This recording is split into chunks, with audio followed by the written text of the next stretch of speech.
मैं 1 महीने से रोज 50 रुपए की दवाई ले रहा हूँ, पर कोई फायदा नहीं हुआ। कोई बात नहीं भाई साहब, कोई बात नहीं। कल से मैं तुम्हें 40 रुपए की दवाई दूंगा, 10 रुपए का फायदा होगा। ठीक है, पर डॉक्टर साहब एक बात बताओ, मेरे को तो खांसी थी, फिर आपने मोशन लगने वाली दवाई क्यों दे दी? वो इसलिए तू अब खांसने से पहले 100 बार सोचेगा। ठीक है डॉक्टर साहब, मेरे इस मोटे पेट का कुछ करो। इसका तो सिर्फ एक ही इलाज है। वो क्या डॉक्टर साहब? तुम रोज सुबह 2 ही रोटियां खाया करो।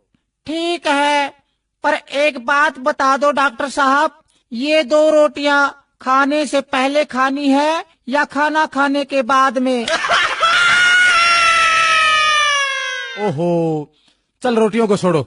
स्वास्थ्य के लिए आप रोज एक्सरसाइज किया करो। डॉक्टर साहब, मैं रोज फुटबॉल खेलता हूँ, क्रिकेट और टेनिस भी खेलता हूँ।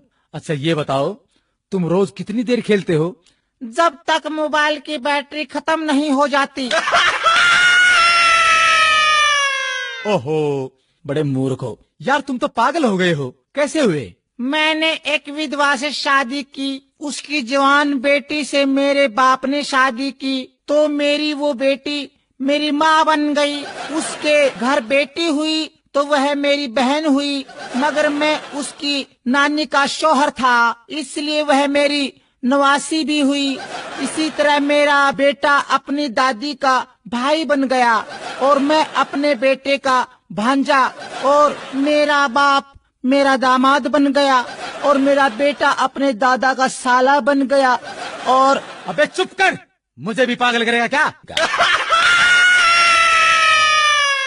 लो ये मैं दवाई लिखता हूँ। डॉक्टर साहब दवाई जरूर लिखो, लेकिन कड़वी मत लिखना। अरे चुप कर बैठ। डॉक्टर साहब दवाई जरूर लिख दो, पर कड़वी मत लिखना। रमत तेरी खातिर 1 किलो जलेबी लिख दूं? बैठ जा, ज्यादा मत बोल। डॉक्टर साहब पर्चे पर ऐसा क्या लिखते हो जो सिर्फ मेडिकल स्टोर वाले ही समझ पाते हैं? मैं लिखता हूँ, मन्ना तो लूट लिया और तू भी लूट ले।